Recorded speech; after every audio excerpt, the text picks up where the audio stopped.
جیسا کہ آپ کو علم ہے کہ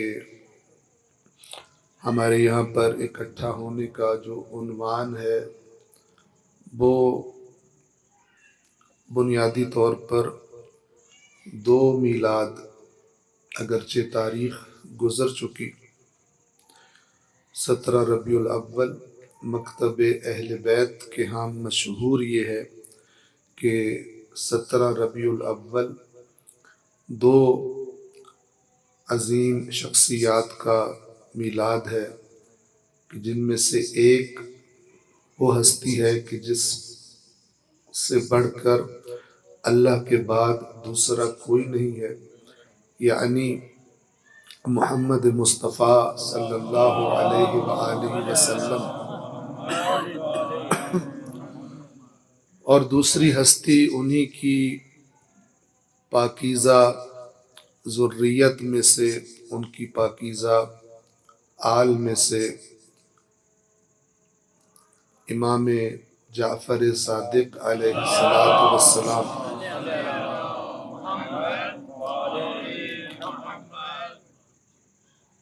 ان ہستیوں کا میلاد اس عنوان سے منانا چاہیے کہ یہ اللہ تبارک و تعالی کی بشریت کے لیے عظیم ترین نعمتیں ہیں، اور یہ بات تمام اہل تشیع اور تمام اہل تسنن کو معلوم ہونا چاہیے کہ یہ جو مجموعی طور پر امت میں جھگڑے اور اختلاف ہیں،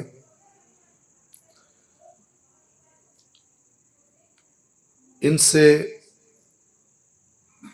اس ہماری حالت سے نہ اللہ راضی ہے اور نہ اللہ کا رسول راضی ہے، اور نہ ہی اللہ کے رسول کے اہل بیت راضی ہیں، اور ممکن بھی نہیں کہ راضی ہوں،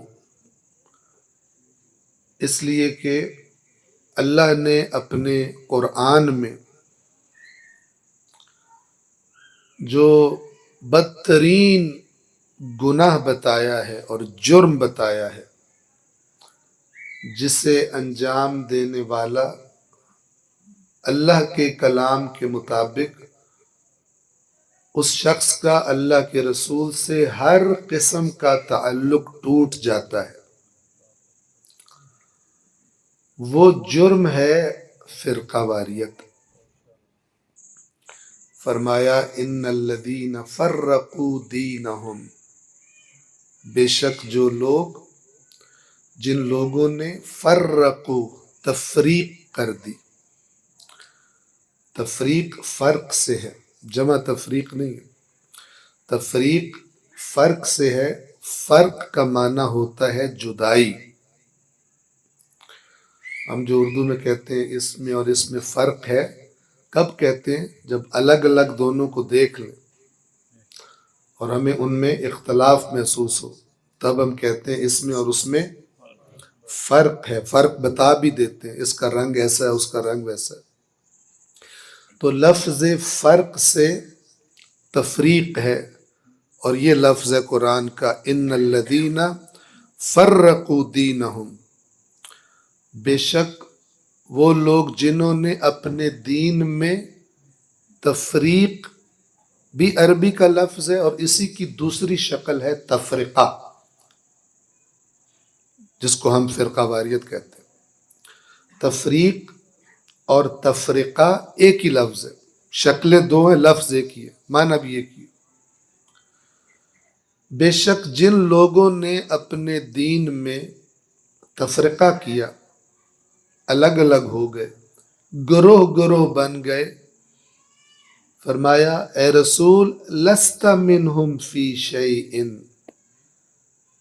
آپ کا ان سے کسی قسم کا کوئی تعلق نہیں، جو مرضی چاہے آپ کے نام پر ہی لڑے۔ تو اللہ کی کتاب میں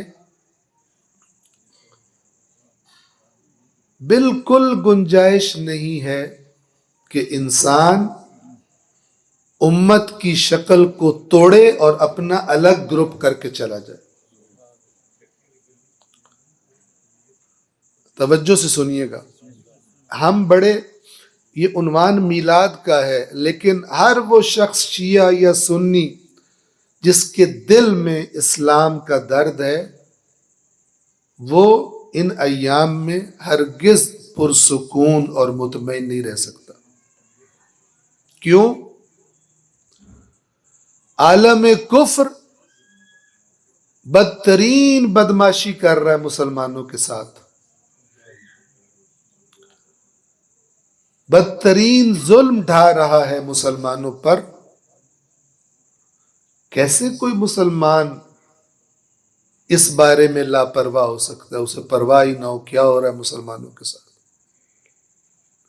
یہ حدیث آپ نے سنی ہوگی، شیعہ سنی دونوں کی کتابوں میں موجود ہے. دیکھیں، ایک ہے پیدائشی مسلمان ہونا، وہ تو ہم سارے ہیں. ایک یہ ہے کہ ہمارے اندر وہ صفات پائی جائیں جو اللہ کے نبی نے مسلمانوں کی نشانیاں بتائیں. پیدائشی مسلمان ہونا قیامت کے دن کام نہیں آئے گا، وہ تو اللہ کی نعمت تھی، اس کے بارے میں سوال ہوگا کہ تمہیں تو بڑا حق کے قریب رکھ کے ہم نے پیدا کیا تھا، دنیا میں بھیجا تھا. اگر غیر مسلم دور تھے، تم تو قریب تھے. ثم لتسألن یومئذ عن النعیم، پھر حتماً تم سے سوال کیا جائے گا اس دن نعمتوں کے بارے میں.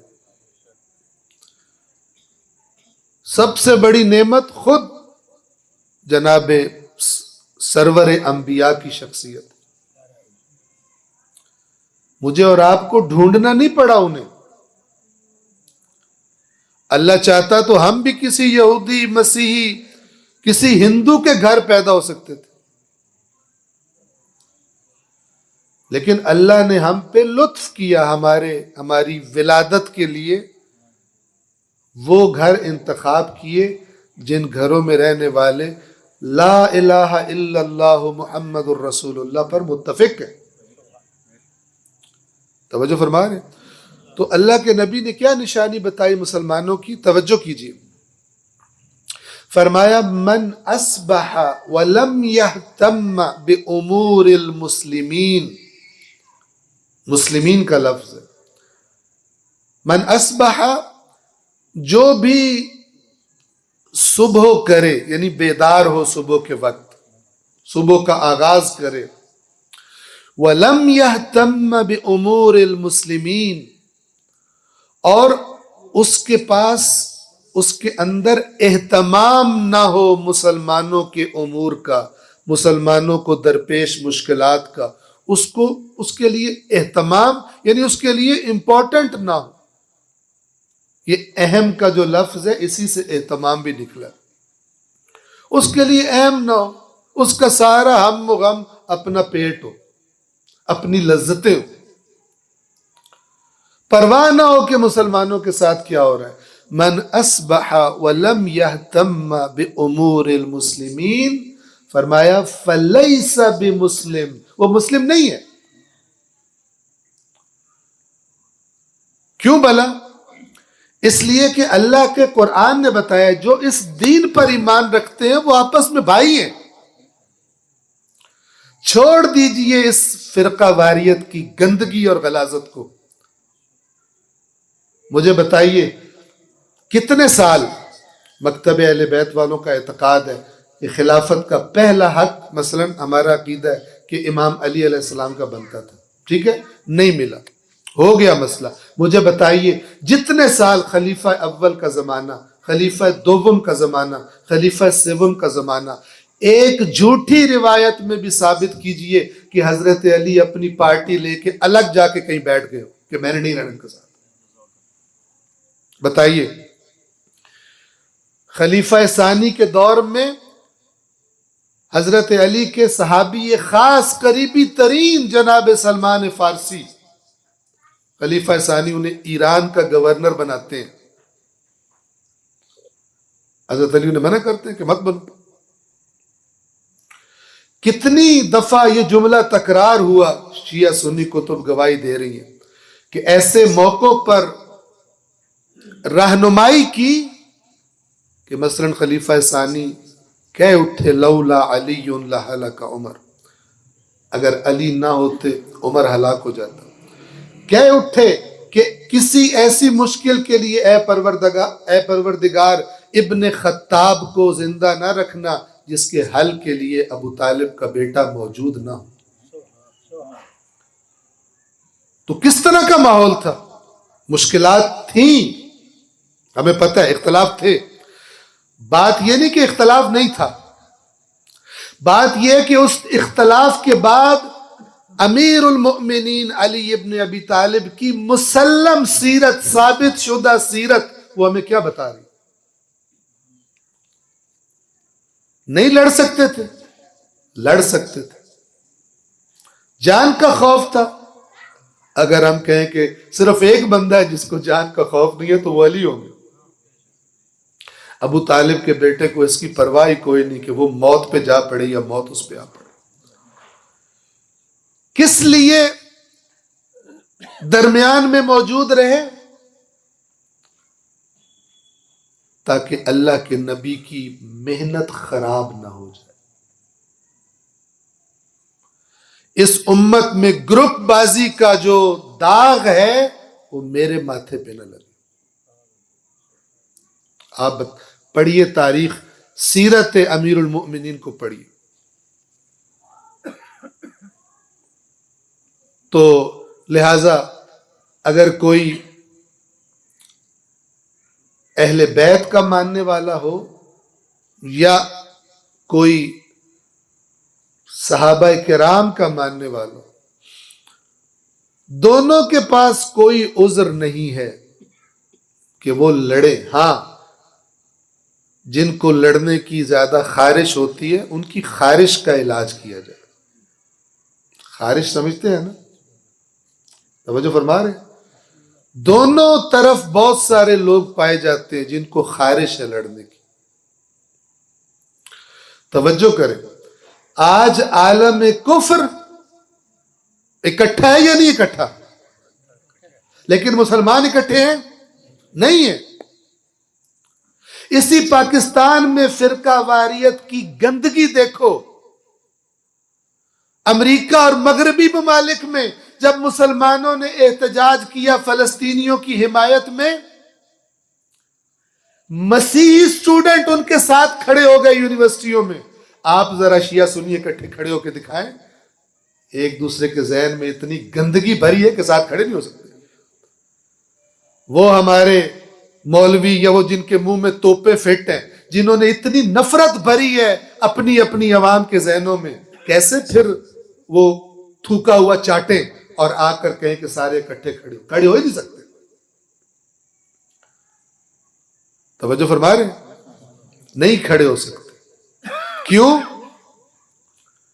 اس لیے کہ ہم لڑنے کا موقع ڈھونڈنے کے لیے ضعیف سے ضعیف روایت بھی تاریخ کی حدیث کی اٹھا لیتے ہیں، لیکن اکٹھا رہنے کا اللہ کا قرآن کا واضح حکم نظر انداز کر دیتے ہیں جیسے اللہ کی بات کی امپورٹنس ہی کوئی نہیں.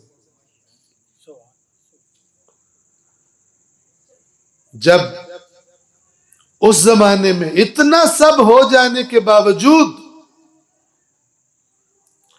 امت کی شکل میں باقی رہا جا سکتا ہے، تو میری اور آپ کی کیا اوقات ہے کہ ہم اور کیا جواب دیں گے قیامت کے دن اللہ کی بارگاہ میں، رسول کی بارگاہ میں، کہ کس لیے لڑتے تھے. اس لڑنے کی قیمت دیکھیے، یہ قیمت ہے جو ہم بھر رہے ہیں. کس طرح بغیر روک ٹوک کے تنو بارود مسلمانوں پہ برسایا. اتنا چھوٹا سا بچہ ہے اور چیتھڑے ہوئی اپنے چھوٹے بھائی کی لاش لے کے بیٹھا ہوا. گن سکتا ہے کوئی کتنی بیوہ ہوئی ہیں؟ گن سکتا ہے کتنے بہنوں کے بھائی مرے، بہنیں مر گئی. ہم تو اس علی کے ماننے والے جس نے فرمایا تھا کہ مولا کی خلافت کے زمانے میں ایک جگہ پر شامی لشکر نے حملہ کیا ایک شہر پر، اور وہاں پہ لوٹ مار کی، اور وہاں پر حکومت اسلامی کے زیر سایہ رہنے والی ایک یہودی عورت کے پاؤں سے پازیب بھی اتار کے لے گئے. جب یہ خبر پہنچی کوفہ میں تو میرے مولا نے فرمایا کہ اس بات کو سن کے اگر کوئی مسلمان غیرت سے مر جائے تو زیب دیتا ہے. آج کہاں ہے مسلمانوں کی غیرت؟ لنگر چل رہے ہیں، خوشیاں منائی جا رہی ہیں، سارا کچھ ہو رہا ہے، لیکن جرت اور غیرت نہیں. پہلے فلسطین کون سی جگہ ہے جہاں مسلمانوں کا خون ویلیو رکھتا ہے؟ سب سے سستا خون مسلمانوں کا، ہماری اپنی وجہ سے. ادھر میانمار میں دیکھیں، آپ جانتے ہیں کتنا مار رہے ہیں مسلمانوں کو. آپ کشمیر میں دیکھیں کن کو مار رہے ہیں. آپ فلسطین میں دیکھیں کن کو مار رہے ہیں. آپ لبنان میں دیکھیں کن کو مار رہے ہیں. میں بڑے فخر سے کہتا ہوں، جو مرضی پروپیگنڈے سنتے رہے کرتے رہے، میں بڑے فخر سے کہتا ہوں اللہ کا لاکھ لاکھ شکر ہے کہ قیامت کا دن آئے گا اور یہاں کے ہمارے زمانے کے بارے میں پوچھا جائے گا تو ہم کہیں گے کہ فلسطین کے سنیوں کی سب سے بڑھ کر حمایت شیعہ کر رہا تھا. اللہ کا شکر ہے یہ گند ان کے ذہنوں میں نہیں گیا. یہ بات یاد رکھیں، شیعوں میں بھی اور اہل سنت میں بھی فتنہ گر بہت ہیں جو ہر آئے دن اختلافی موضوعات کو ایسے اٹھاتے ہیں جیسے آج شروع ہوئی ہے بات. 1400 سال پہلے کی نہیں ہے، ابھی ہوئی ہے لڑائی. اور اس لڑائی کو اچھال کر نقصان کس کا کرتے ہیں؟ اس امت کا. جب مکہ فتح ہو گیا تھا اس کے بعد جو جنگ پیش آئی غزوہ حنین، آپ کو پتہ ہے غزوہ حنین کے بارے میں اللہ تبارک و تعالی نے وہاں پر جو آیات اتری ہیں، اللہ تعالیٰ فرماتا ہے، توجہ کیجئے اور ہم اپنی حالت دیکھیں مسلمانوں سے خطاب کر کے. سورہ توبہ میں یہ آیات ہیں، قاتلوہم کافتا کما یقاتلونکم کافہ. جس طرح یہ کافر اکٹھے ہو کے تم سے لڑتے ہیں تم بھی اکٹھے ہو کے لڑو. ہم نے کب اکٹھے ہونا؟ آپ یہاں پہ بیٹھے، شیعہ بیٹھے ہیں، سنی بیٹھے، اگر یہ رسول اللہ کا میلاد پہ آپ، ہمارے یہاں رسم ہے نا کہ برتھ ڈے پر گفٹ دیا جاتا ہے، سب سے بہترین تحفہ ہدیہ جو اللہ کے نبی کو دیا جا سکتا ہے وہ شیعہ اور سنیوں کا آپس میں قریب آنا. اختلافی معاملات میں تہذیب اور تمیز کے دائرے میں رہتے ہوئے مثلا ان کو ڈسکس کیا جا سکتا ہے. میں آپ کے سامنے یہ جو آیت میں نے پڑھی اس کی طرف آؤں گا. میں ایک اقتباس ایک تقریر میں سے آپ کے سامنے رکھنا چاہتا ہوں کہ جو ابھی ایران کے جن کو سپریم لیڈر کہا جاتا ہے آیت اللہ خامنائی، آپ کو پتہ ہے ایران میں جب امام خمینی موجود تھے تو انہوں نے 12 ربیع الاول اور 17 ربیع الاول، اختلاف ہے نا اہل سنت کے ہاں 12 اور اہل تشیع کے ہاں اختلاف ہے نا، ہم تو اختلاف ڈھونڈ رہے ہوتے ہیں اسی پہ لڑو، اور نہیں ہو 12 نہیں ہو 17 کا 17 نہیں ہو 12 شکل دے کر. لیکن جو الہی انسان ہوتا ہے وہ کیا کرتا ہے؟ انہوں نے ایک باقاعدہ حکم نامہ جاری کیا، اور حکم نامہ کیا تھا کہ خاص طور پر ایران میں اور ویسے پوری امت 12 ربیع الاول سے لے کر 17 ربیع الاول تک ہفتہ وحدت اور اتحاد منائے. جب فکر ٹھیک ہو نا تو پھر اختلاف سے بھی اتفاق نکالا جا سکتا ہے، اور جب فکر ٹیڑھی ہو تو اتفاق میں بھی اختلاف نکالا جا سکتا ہے۔ یہ اسی ہفتہ وحدت کی ایک تقریر ہے، میں پڑھ کے آپ کو سنا رہا ہوں۔ ایک صلوات پڑھے محمد وآل محمد۔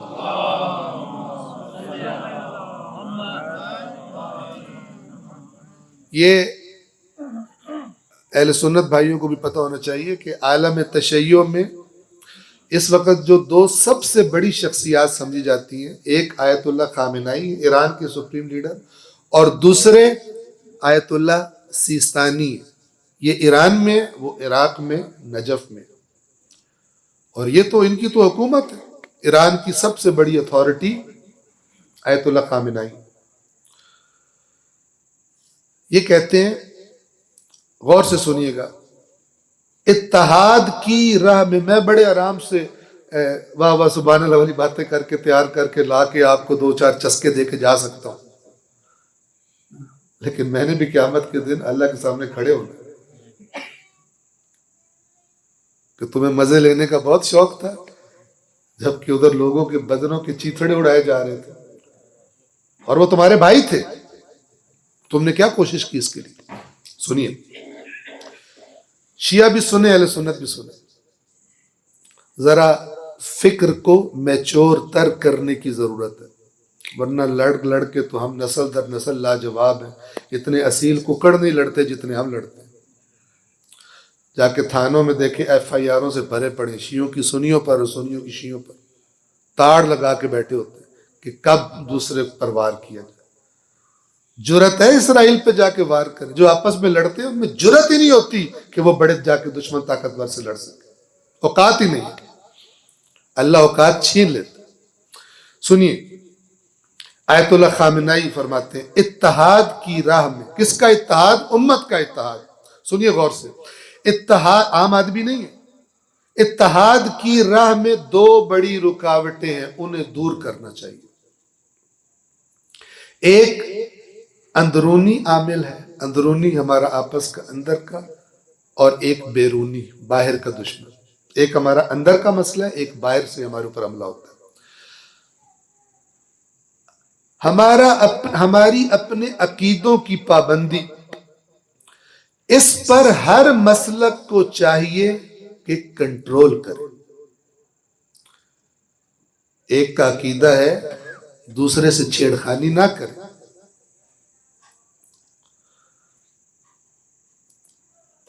اپنے اصولوں اور بنیادوں پر عقیدہ اور ایمان رکھنا بڑی اچھی اور پسندیدہ بات ہے، اس پر قائم رہنا ٹھیک ہے، لیکن یہ جذبہ اپنی بات کے ثابت کرنے کی حدوں سے نکل کر ایک دفعہ مہذب انداز میں کتابوں سے علمی انداز میں دلیل دی جائے جیسے مہذب لوگ کرتے ہیں،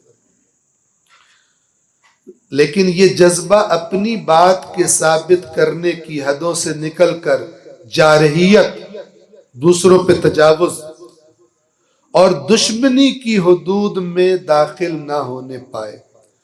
امت مسلمہ کے مختلف گروہوں میں ہمارے جو بھائی موجود ہیں وہ ایک دوسرے کا احترام کریں، ایک دوسرے کی رسپیکٹ کریں، وہ اپنے عقیدے کی حفاظت کرنا چاہتے ہیں کریں، لیکن دوسروں کے عقیدے کی حرمت اور احترام اور ان کے حقوق کا پاس اور لحاظ رکھیں۔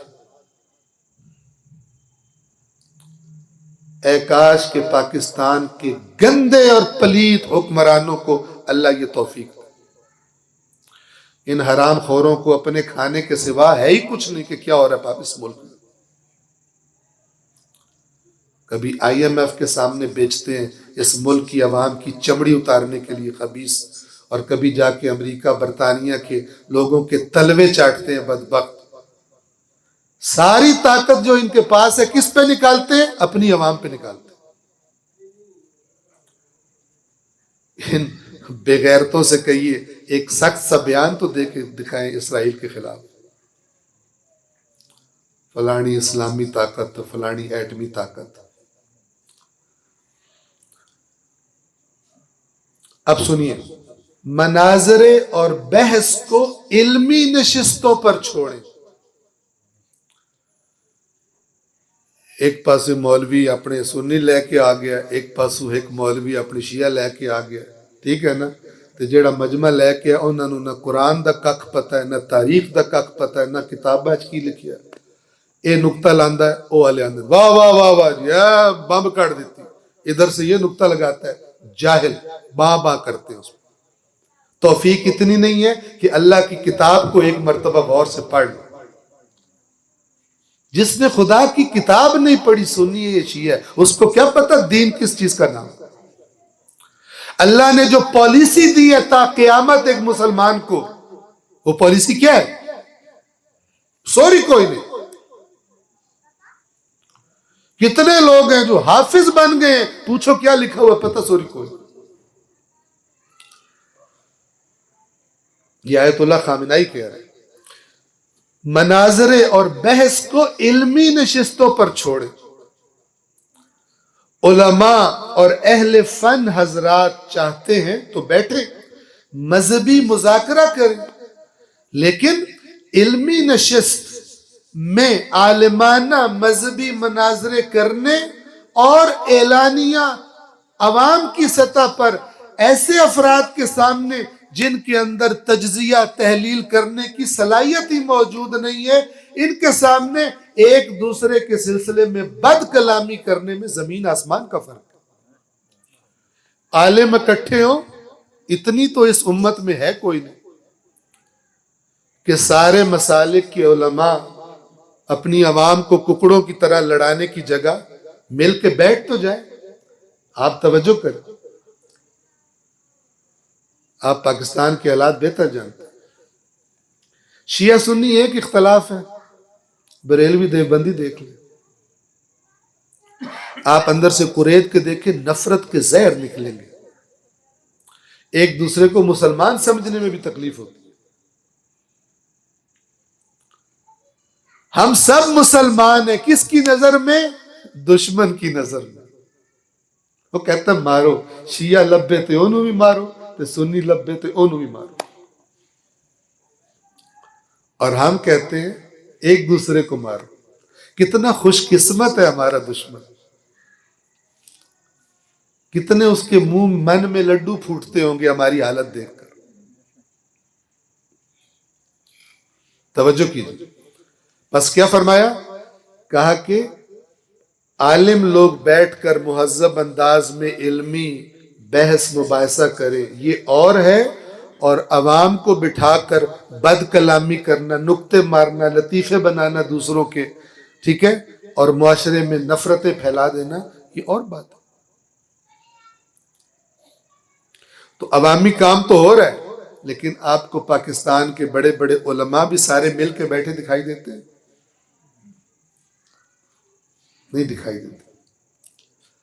دوسرا کون سا عامل ہے؟ بیرونی. یہ تو ہمارا اندرونی مسئلہ ہے. اس کا حل کیا ہے کہ عالم بیٹھ کر علمی انداز میں گفتگو کریں, اپنے دلائل پیش کریں. تاریخ کا یہ واقعہ ہے, یہ صحیح ہے یا یہ صحیح نہیں ہے. اس کی بنیاد پر آپ نے مثلا اتنے زیادہ نتیجے نکال لیے, اتنی نفرتیں قائم کر لی, آیا اس کی دلیل اتنی محکم مضبوط ہے بھی یا نہیں جس پہ لڑ رہے؟ بیرونی عامل دشمنان اسلام کا تفرقہ انگیز ہاتھ ہے. اس کی جانب سے ہمیں غافل نہیں ہونا چاہیے. یہ آج کی بات نہیں ہے. اسی دن جب دنیا کی تسلط پسند سیاسی طاقتوں کو احساس ہوا کہ قوموں پر اثر انداز ہو سکتی ہیں, یہ تفرقہ انگیز ہاتھ سرگرم عمل ہو گیا. لڑاؤ, سب کو تھلے لگا کے رکھو. اور آج اس کی کارکردگی بہت بڑھ گئی ہے. سوشل میڈیا, مواصلاتی ذرائع, جدید ترین وسائل جو آج تیار کر لیے گئے ہیں, ان سے بھی مدد لی جا رہی ہے. یہ آگ کو ہوا دینے والے ہیں, تفرقہ انگیزی کے لیے نعرے تیار کرتے ہیں. آگاہ اور ہوشیار رہنے کی ضرورت ہے. افسوس کہ مسلم ممالک اور مسلم قوموں کے اندر موجود بعض عناصر دشمن کا وسیلہ اور ذریعہ بن جاتے. بڑی عبرتناک بات ہے. آپ ذرا غور کی. اب یہ جو تقریر ہے میں پڑھ رہا ہوں آپ کے سامنے ان کی، یہ 15 مارچ 2009 کی ہے. اگر آپ کو یاد ہو اس وقت بھی ایک اسرائیل اور حزب اللہ کی جنگ ہوئی تھی 2009 8-9 میں. یہ اس کے بعد کی تقریر ہے، سنیے گا ذرا. بڑی عبرتناک بات ہے. آپ ذرا غور کیجئے، 2 سال قبل جب اسرائیل کے خلاف حزب اللہ، آپ توجہ کریں، حزب اللہ کی کیا تکلیف ہے اسرائیل کے ساتھ؟ حزب اللہ شیعہ جماعت ہے، لیکن اس کا رولہ کیا ہے اسرائیل کے ساتھ؟ کیونکہ اس نے سنیوں کی زمین پہ قبضہ کیا. فلسطین میں کون رہتے ہیں؟ وہ جو فلسطین میں رہتے ہیں وہ حضرت ابوبکر کو پہلا خلیفہ نہیں مانتے. یہ جو حسن نصر اللہ ابھی شہید ہوئے یہ حضرت علی کو پہلا امام نہیں مانتے. لیکن علی کو پہلا امام ماننے والا ابوبکر کو پہلا خلیفہ ماننے والے کی خاطر لڑ رہا ہے. کیونکہ ایک چیز اونچی ہے جس کا نام اسلام ہے، اور وہ ایک ایسی زنجیر ہے کہ جس کے اندر واقعاً اسلام ہو اس کو آپس میں جوڑے رکھتی ہے. 2 سال قبل جب اسرائیل کے خلاف حزب اللہ اسلامی مزاحمت کے جوانوں کو فتح ملی اور انہوں نے صہیونی حکومت کو بری طرح ذلیل اور رسوا کر دیا، تو کیا ہوا؟ تو عالم اسلام میں مسلمانوں کے لیے یہ بہت بڑی کامیابی اور کامرانی تھی. تفرقہ انگیز ہاتھوں نے فوری طور پر شیعہ سنی مسئلے کو ہوا دینی شروع کر دی.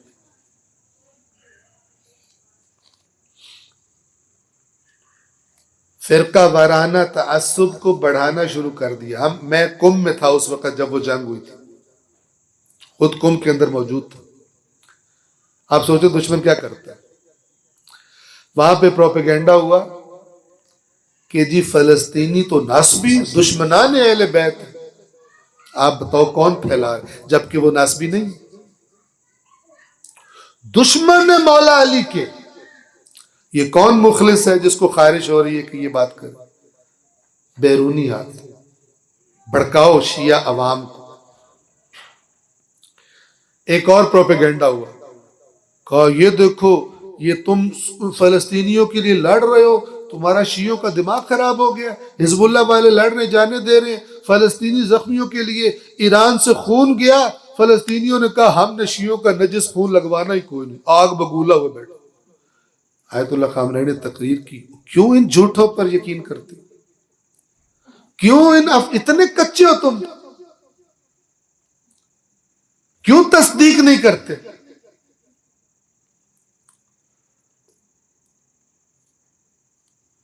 لبنان کے اندر بھی اور مشرق وسطی اور عالم اسلام کی سطح پر بھی اس طرح کام بھڑکایا جیسے شیعہ سنی مسئلہ ابھی نیا وجود میں آیا ہے، 1400 سال پرانا نہیں ہے، ابھی تازہ جھگڑا ہوا.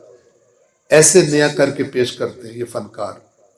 وجہ یہ تھی کہ اس عظیم کامیابی کے زیر سایہ مسلمانوں کے دل ایک دوسرے کے قریب ہو رہے تھے. ان کا یار یہ شیعہ ہے نا ہمارے لیے لڑ رہے ہیں، وہ کہہ رہے یار اہل سنت ہمارے بھائی ہیں، ہماری جانیں بھی قربان ہیں. ان کو تکلیف شروع ہو گئی کہ یہ کیا ہو گیا، یہ اکٹھے ہو گئے تو ہمارا کیا بنے گا. مسلمانوں کے دل ایک دوسرے کے قریب ہو گئے تھے. انہیں شیعہ سنی مسئلہ اٹھا کر ایک دوسرے سے دور کرنے کی کوششیں شروع ہو گئی. یہ ان کی تقریر کا ایک اقتباس ہے. صلوات پڑھ دیں محمد والے.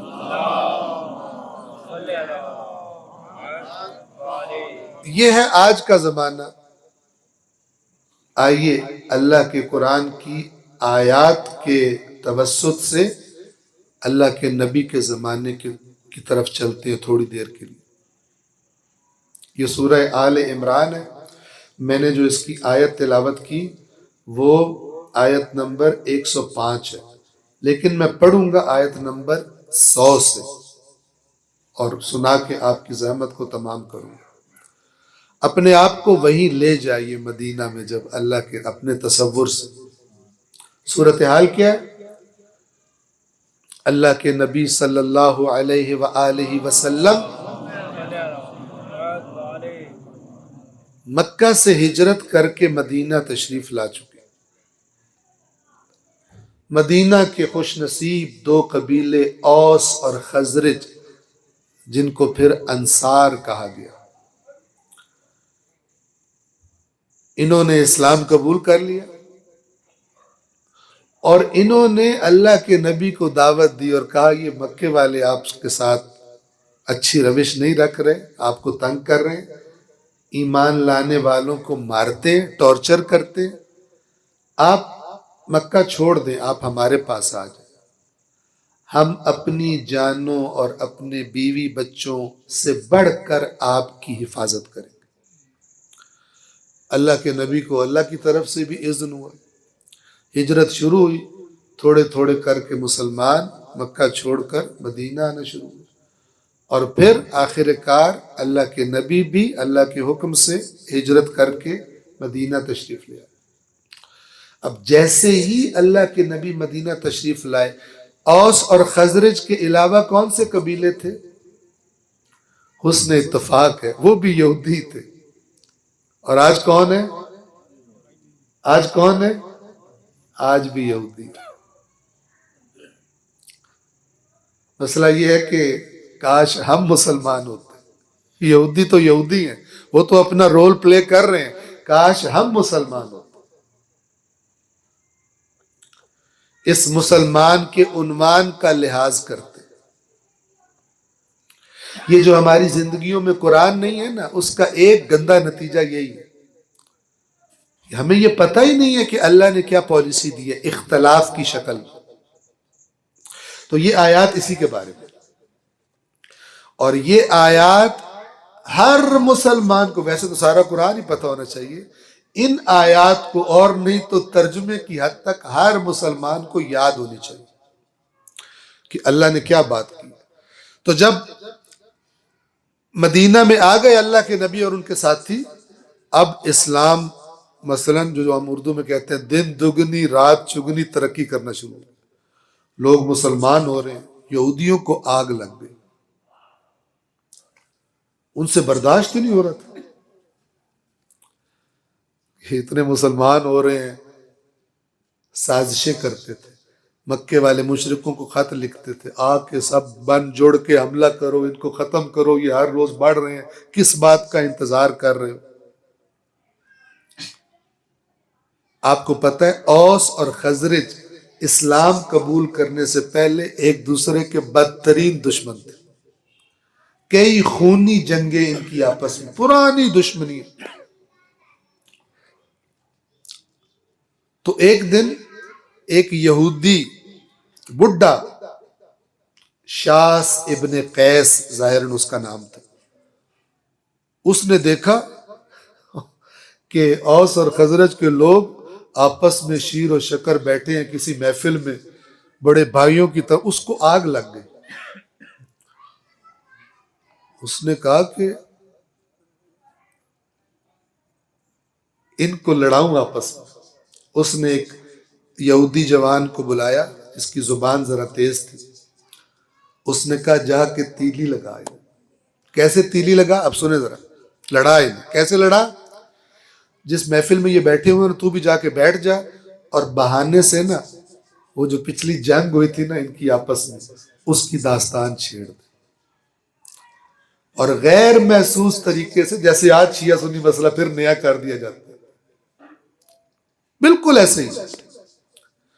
تو وہ گیا بیٹھ گیا، اس نے پہلے تو باتیں ویسے کرتا رہا، پھر آہستہ آہستہ آہستہ، اوئے ہوئے ہوئے یاد آ گیا مجھے جو جنگ ہوئی تھی، شکر ہے ہن تسی بھائی بھائی بن گئے ہو، وہ مینوں یاد ہے کیویں تسی ایک دوسرے نال لڑدے سن، اینے اونوں ماریا سی، اون دے پیو نوں ماریا۔ اس طرح اس نے ٹیکنیکل طریقے سے بات کی کہ ان کو، اوس اور خزرج کو، اپنی پرانی دشمنیاں یاد آنا شروع ہو، اور تھوڑی دیر ہوئی آپس میں تو میں شروع ہو۔ شیعہ سنی دونوں کی ان آیات کے شان نزول میں یہ روایت موجود ہے کہ یہ آیات کب اتری. پہلے تو میں ہوئی، پھر جناب تلواریں نکل آئی. اس طرح بھڑکایا، پچھلی دشمنیاں یاد کرا کے. اتنا اچھا بندہ تھا، جنگ تو جنگ ہوتی ہے لیکن اس کے ساتھ زیادتی نہیں ہونی چاہیے تھی. ایویں ہی تم نے اس کو زیادتی کر دی. ٹھیک ہے، شریف آدمی. اب اس کے قبیلے والوں کو آگ لگ گئی بھی 9.5 زیادتی ہوئی. کب ہوئی تھی؟ ابھی ہوئی ہے. کب ہوئی تھی؟ کئی سال گزر چکے. لیکن ان کو یوں لگا جیسے ابھی زیادتیاں ہوئی ہیں. اوس اور خزرج تلواریں نکال لی. کوئی بیچارہ بھاگا، اللہ کے رسول کو جا کے خبر دی، یا رسول اللہ جلدی آئیے، انتقام خراب ہو گیا. اللہ کے نبی تشریف لائے اور بہت تکلیف کے عالم، بہت سخت الفاظ میں خبردار کیا اور کہا کہ اللہ نے تمہیں دین کی نعمت دی ہے، دوبارہ کفر کی طرف جانا چاہتے ہیں؟ یہ کوئی نئی بات ہے جو تمہیں بتائی گئی ہے؟ اللہ کی اس نعمت کو ضائع کرنا چاہتے ہو جو اللہ نے تمہیں بھائی بھائی بنا دیا؟ یہ پس منظر ہے، یہ ان آیات کا پس منظر ہے. میں آیت نمبر 100 سے پڑھ رہا ہوں، سورہ آل عمران، آیت نمبر 100. توجہ کیجئے. یا ایھا الذین آمنوا، اے وہ لوگو جو ایمان لائے ہو، ان تطیعوا فریقا من الذین اوتوا الکتاب، اگر تم ان لوگوں کے ایک گروہ کی جنہیں کتاب دی گئی ہے، اہل کتاب، اب یہاں پہ مراد یہودی ہے، ٹھیک ہے، اگر تم ان کی بات مانو گے، یردوکم بعد ایمانکم کافرین، تو وہ تمہیں تمہارے ایمان لانے کے بعد دوبارہ پلٹا دیں گے، کافر کر دیں گے. کیا کر دیں گے؟ دوبارہ کافر بنائیں، ان کی بات مانو.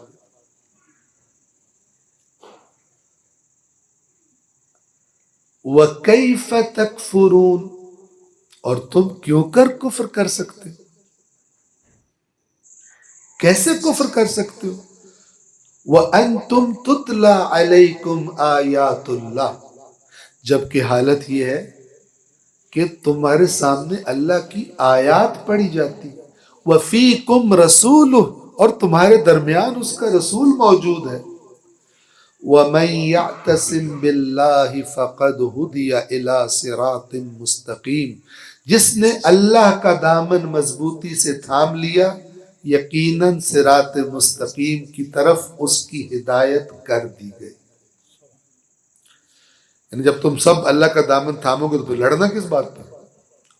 قرآن تمہارے پاس ہے، اللہ کا رسول تمہارے پاس ہے، پھر یہودیوں کی سن رہے؟ اتنے سیانے ہو تم؟ بھول گیا تمہیں اللہ کا رسول، بھول گئی تمہیں اللہ کے قرآن کی آیات، اور یہودیوں کی بات پہ لگ گئے. یہ آیت نمبر 101 تھی. 102 آیت بڑی مشہور ہے، 103 بھی بڑی مشہور ہے بڑی مشہور تے بندہ سنتا کوئی نہیں، ثواب بھی لیتے. آیت نمبر 102 کیا ہے؟ یا ایھا الذین آمنوا اتقوا اللہ حق تقاتہ، اے ایمان والو اللہ سے اس طرح ڈرو جیسے ڈرنے کا حق ہے. اب اللہ سے ڈرنا تقویٰ ہر جگہ پر ہوتا ہے، لیکن یہاں پر جو بات چل رہی ہے، اللہ سے ڈرو، مت لڑو. اللہ سے ڈرو جیسے ڈرنے کا حق ہے، خبردار. وَلَا تَمُوتُنَّ إِلَّا وَأَنْتُمْ مُسْلِمُونَ. غور، قرآن کی آیات میں غور کرنے کا حکم ہے. ہمارے پاس ٹائم کوئی نہیں، ہمارے پاس ترجمہ پڑھنے کا ٹائم کوئی نہیں، غور کون کرے گا؟ یہ اب ذرا غور کریں. کیا فرمایا اللہ نے؟ یہ جو مسلمان لڑنے والے تھے ان سے الگ فرما رہے، اے ایمان والو اللہ سے ایسے ڈرو جیسے ڈرنے کا حق ہے. آپ کے سامنے کوئی غلط کام کر رہا ہو، آپ کہتے ہیں اللہ سے ڈر. اللہ سے ڈر کی آپ کی مراد کیا ہوتی ہے؟ یہ والا کام نہ کر. ٹھیک ہے نا؟ ویسے تو اللہ سے ہر معاملے میں ڈرنا چاہیے، ہر نافرمانی میں ڈرنا چاہیے، لیکن جب کوئی خاص کام پر آپ کہتے ہیں تو پھر مراد ڈرنے سے کیا ہوتی ہے؟ اللہ سے ڈر، یہ کام مت کر. یہاں پہ اللہ فرما رہا ہے اللہ سے اس طرح ڈرو جس طرح ڈرنے کا حق ہے، اور مت لڑو، آپس میں لڑائی مت کرو۔ اور آگے کیا فرمایا؟ وَلَا تَمُوتُنَّ إِلَّا وَأَنْتُمْ مُسْلِمُونَ، اور ہرگز تمہیں موت نہ آئے مگر ایک حالت میں، کہ تم کس حالت میں ہو؟ مسلمون۔ مسلمون کسے کہتے ہیں؟ جن کا نادرہ میں اسلام مذہب لکھا ہوا ہے ان کو نہیں کہتے، مسلمون کہتے ہیں جو اللہ کے حکم کے آگے تسلیم ہوتے ہیں۔ عربی میں مسلم کا معنی یہ ہے، اس کی جمع مسلمون ہے۔ یعنی جب تمہیں موت آئے تو کس حالت میں ہو؟ اللہ کے آگے تسلیم ہو، اللہ کے حکم کے آگے۔ کیا مطلب؟ یعنی اللہ نے کہا متحد رہنا، نہیں لڑنا، تو تم لڑائی کر کے مت مرنا، ورنہ حالت اسلام میں نہیں مرو گے۔ اس لیے فرمایا اگر ان کی اہل کتاب کی بات مانو گے تمہیں ایمان کے بعد دوبارہ کفر کی طرف۔ اہل کتاب یہ نہیں کہہ رہے تھے کہ کافر ہو جاؤ، وہ صرف چاہ رہے تھے لڑو، صرف لڑائی کروا رہے تھے۔ اگر وہ کہتے اوے چھوڑ دو کلمہ پڑھنا تو کافر ہو جاؤ، تو لتر کھاتے وہ۔ یہ نہیں کہتا، دشمن بڑا چلاک ہوتا ہے، وہ کہتا ہے یہ کہنے کی ضرورت نہیں ہے، بس لڑائی کرا دو، پھر تیل دیکھو اور تیل کی دھار دیکھو، اگلا کام خود ہی ہو جائے گا۔ تو اللہ بھی اسی کو کفر کہہ رہے ہیں، اسی کو کہہ رہے ہیں مت مرنا ہرگز مگر حالت تسلیم میں، حالت اسلام میں، آپس میں لڑتے ہوئے مت مرنا۔ اگلی آیت، آیت نمبر 103، یہ بھی بڑی مشہور ہے، یہ بھی بڑی مشہور ہے۔ اس کا پہلا حصہ تو بہت مشہور ہے، آپ سب نے سنا ہوگا، اور کیا ہے؟ وَاعْتَصِمُوا بِحَبْلِ اللَّهِ جَمِيعًا وَلَا تَفَرَّقُوا۔ پچھلی آیات سے جوڑیں اس کو، اللہ سے ایسے ڈرو جیسے ڈرنے کا حق ہے، اللہ کی رسی کو مضبوطی سے تھامو، اور اللہ سے ڈرو یعنی کیا کرو؟ یعنی تفرقے میں نہ پڑو، جدا نہ ہو، پارٹیاں نہ بناؤ، گروپ نہ بناؤ۔ آج شیعوں میں کتنے گروپ ہیں؟ سنی سمجھتے ہوں گے نا شیعہ ایک قوم ہے، نہ بھائی، پرانی گال ہے۔ ماشاءاللہ ہم نے کئی گروپ بنائے ہوئے۔ اگر کوئی سمجھتا ہے سنی ایک قوم ہے، پرانی گال ہے۔ فرقے در فرقے در فرقے در فرقے۔ وہ ایک ٹی وی والوں نے ایک ویڈیو جاری کیا تھا، اس میں ایک آپ نے دیکھا ہوگا شاید، ایک بندہ خودکشی کر رہا ہوتا ہے پہاڑ تو چھلانگ مار کے، تو ایک بندہ اس کو بچا لیتا ہے، کہتا ہے تم مسلمان ہو؟ کہتا ہے الحمدللہ میں مسلمان ہوں۔ وہ کہتا ہے، بچانے والا کہتا ہے میں بھی مسلمان ہوں۔ کہتا ہے تو شیعہ یا سنی ہے؟ کہتا ہے میں سنی ہوں۔ کہتا ہے الحمدللہ میں بھی سنی ہوں۔ بریلوی ہے کہ دیوبندی ہے؟ کہتا ہے بریلوی۔ کہتا ہے الحمدللہ میں بھی بریلوی ہوں۔ پتہ نہیں نقش بندی ہے کہ فلانا، کرتے کرتے کوئی 5ویں 6ٹھی جگہ پہ نا اختلاف ہو جائے، کہتا ہے جب تو مر جا تو بہتر ہے، تو مر ہی جاتے چنگا ہے۔ یعنی مثال کے طور پر مسلمان ہے، سنی ہے، بریلوی ہے، آگے پتہ نہیں کتنی چیزیں ملتی ہیں، اینڈ پہ جا کے ایک چیز میں اختلاف ہوا، کہتا ہے تو مر جا تو بہتر ہے، خودکشی کر لا۔ یہ ہمارے معاشرے کی عکاسی ہے۔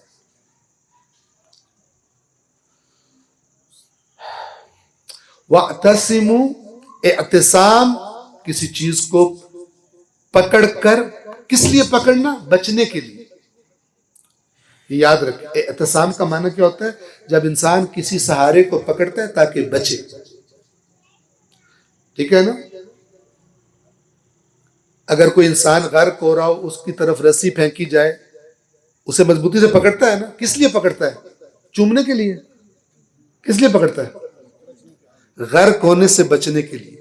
تو جو نقصان سے بچنے کے لیے انسان سہارا لیتا ہے، اس پکڑنے کو کہتے ہیں عربی میں اعتصام۔